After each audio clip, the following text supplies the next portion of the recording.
Welcome to the deep dive. Great to be here. If you're looking for a smart way to really get your head around essential medical topics, you're definitely in the right place. Mm-hmm. Today, we're diving into chronic pancreatitis. We've got some pretty detailed notes, and we're going to pull out the absolute must-knows. Exactly. Think of it as your fast track. Yeah, building a solid foundation on this condition is pretty important. It really is. Our goal isn't to drown you in detail, but to, extract those key nuggets. Basic knowledge. Precisely. What it is, the causes, risks, how it works, diagnosis, management, outlook, all the crucial bits. Perfect. All right, let's jump straight in then. Yeah. Chronic pancreatitis.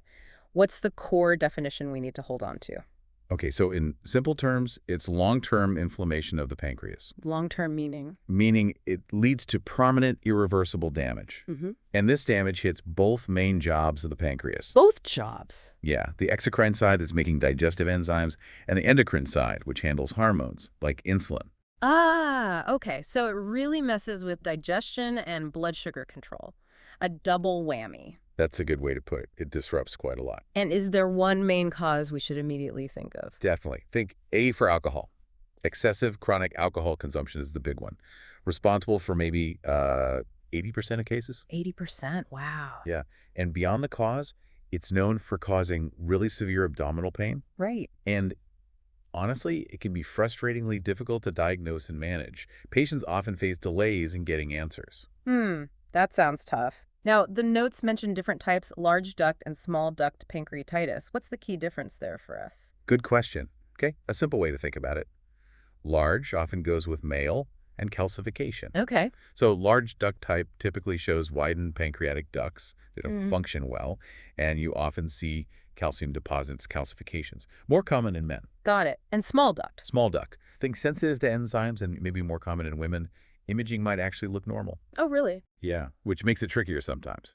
It's seen more in women. And the interesting thing is sometimes just giving pancreatic enzyme supplements can significantly help with symptoms. That's a useful distinction. What about those other specific types mentioned, like hereditary and tropical? Any key flags for those? Sure. For hereditary pancreatitis, the keywords are genes and greater cancer risk. Okay, genetic link. Exactly. Huh. It's caused by specific gene mutations, like the PRSS1 gene is a classic example. And importantly, it increases the risk of developing pancreatic cancer down the line. Right, that's crucial. And tropical. Tropical chronic pancreatitis, think stones and sugar issues, primarily in developing countries. It's associated with calculi, or stones, forming in the pancreas. Pancreatic stones, okay. And it often leads to diabetes that requires insulin. And the last one was autoimmune pancreatitis. Sounds like the body attacking itself. That's exactly what it is. The immune system mistakenly targets the pancreas. Is there any upside there? Well, the potential upside is that it might respond well to steroid treatment. But the flip side is there's also a possible increased risk of pancreatic cancer, similar to hereditary.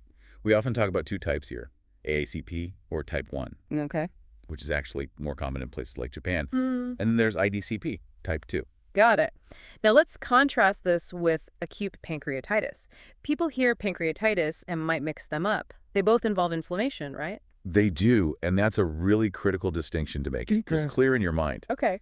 Acute pancreatitis is inflammation, but usually the pancreas recovers.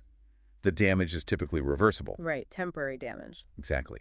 Chronic pancreatitis, however, involves that irreversible damage we've been discussing, that scarring, that fibrosis. So permanent change. Permanent changes. Yeah. And what's tricky is that spotting chronic pancreatitis early, well, it can be hard. Those calcifications we mentioned. Yeah. They might take years, literally years, to become visible on scans after someone actually starts having symptoms. Wow, so someone could be suffering for a long time before it's obvious on imaging. Precisely, which adds to the diagnostic challenge. Okay, definition covered. Let's nail down the why, the etiology.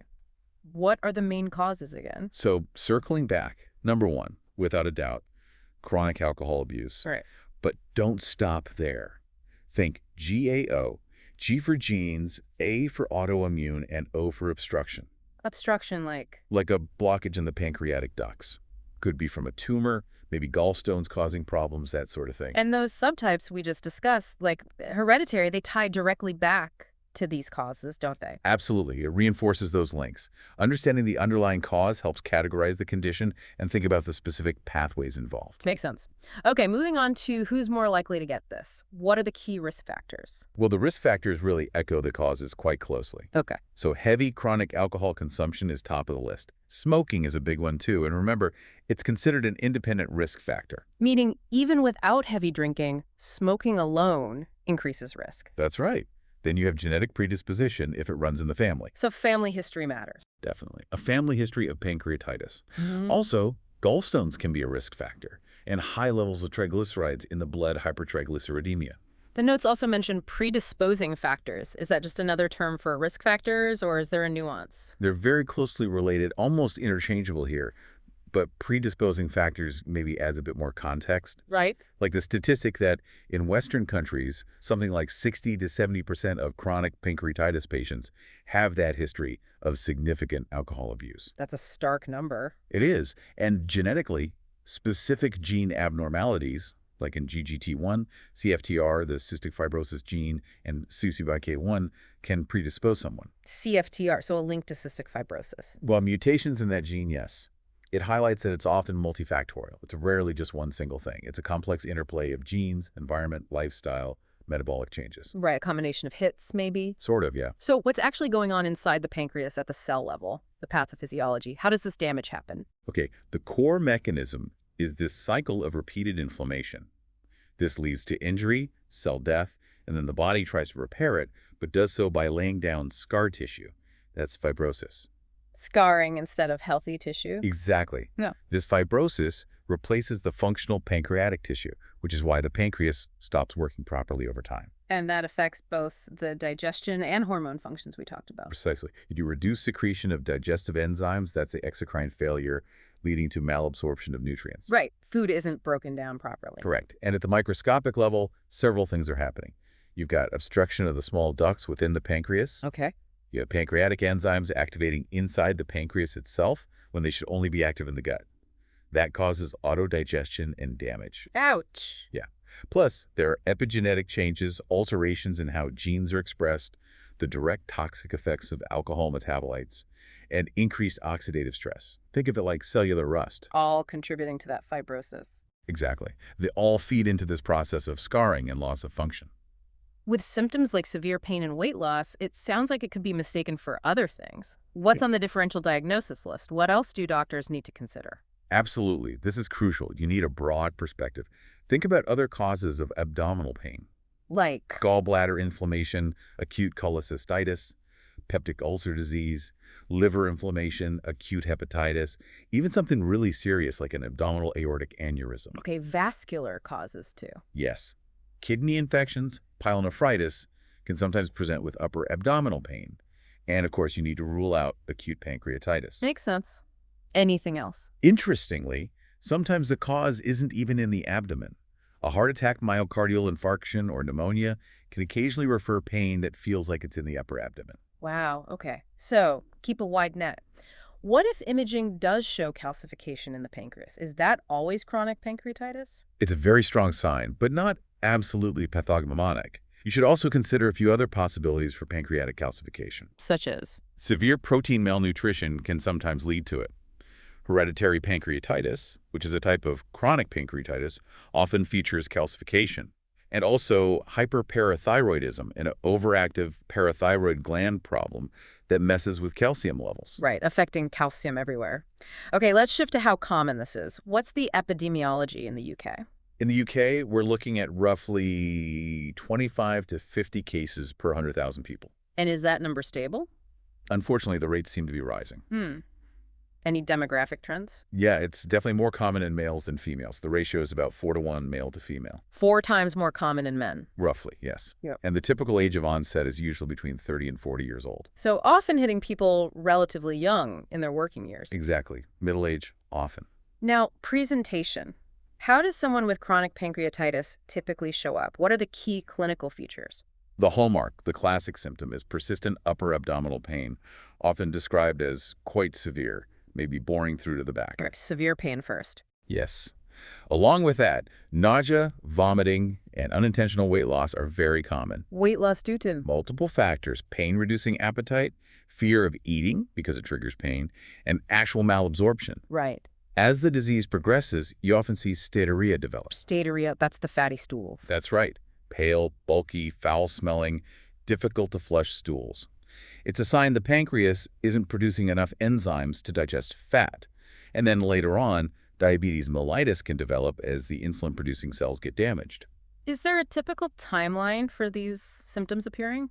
There often is, though it varies. The pain usually comes first. It characteristically worsens maybe 15 to 30 minutes after eating. Ah, postprandial pain. Exactly. Steatorrhea tends to appear quite a bit later, sometimes 5, 10, even up to 25 years after the pain starts. That's a huge lag time. It is, and diabetes often develops even later than that, sometimes more than 20 years after the initial symptoms began. Wow, so the pancreas function declines very gradually over decades. In many cases, yes, it's a slow, progressive destruction. What else should we know about how it manifests? Is the pain always constant? Not always. The pain can be tricky.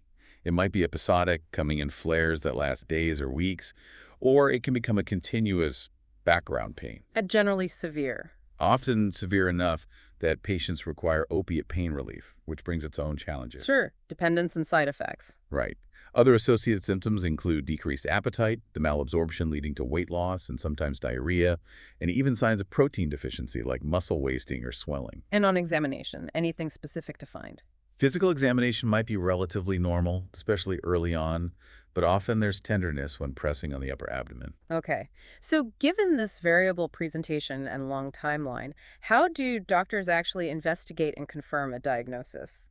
It requires putting several pieces together.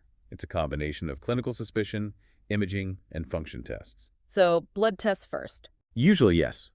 Basic bloods like a full blood count, urea and electrolytes, creatinine, liver function tests. Checking calcium and glucose levels is important. HbA1c gives a picture of blood sugar control over time. What about pancreatic enzymes like amylase and lipase? They are checked, but here's a key point. In chronic pancreatitis, amylase and lipase may actually be normal or only slightly elevated, unlike in acute pancreatitis where they're typically very high. Ah, okay, so normal enzyme levels don't rule it out. Exactly. Don't be falsely reassured by normal enzymes if the clinical picture fits. Imaging becomes really crucial. What kind of imaging? CT scan is often the first-line investigation.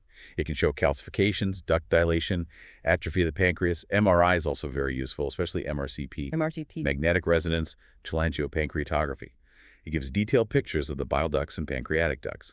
Sometimes a secret and enhanced MRI is done to assess duct function. And endoscopic ultrasound, Yeah. EUS. EUS is very sensitive for picking up subtle changes of chronic pancreatitis, like changes in the pancreas texture or small duct abnormalities, even before CT or MRI show obvious signs. So EUS is quite important for early detection. It can be, yes.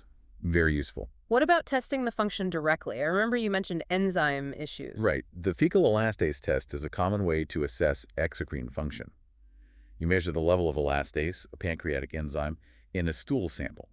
Low levels indicate pancreatic insufficiency. Simple stool test, okay. There's also the secretin stimulation test, which is more involved but considered a gold standard by some.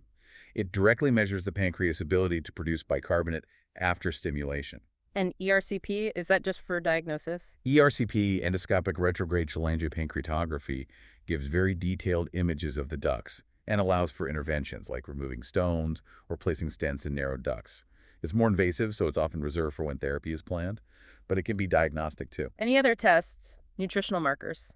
Yeah, checking things like magnesium, albumin levels, and maybe specific vitamin levels can give insight into nutritional status, which is often compromised. And HbA1c tracks diabetes development. Can you biopsy the pancreas?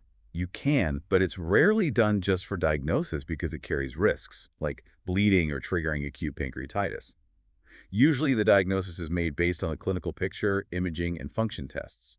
Biopsy might show inflammation and fibrosis, but it's often not needed. So, piecing together that puzzle, as you said, it highlights the challenge, especially early on, with no single perfect test. That's the key challenge, definitely. Lack of specific early biochemical markers. Okay, once the diagnosis is made, what's the management strategy? How do you help these patients? Management is really multifaceted. It focuses on 3 core pillars: controlling pain, managing the exocrine and endocrine insufficiency, malabsorption and diabetes, and addressing underlying causes and lifestyle factors. Let's start with pain. It sounds like a major issue. It absolutely is often the most debilitating symptom. The approach is usually stepwise.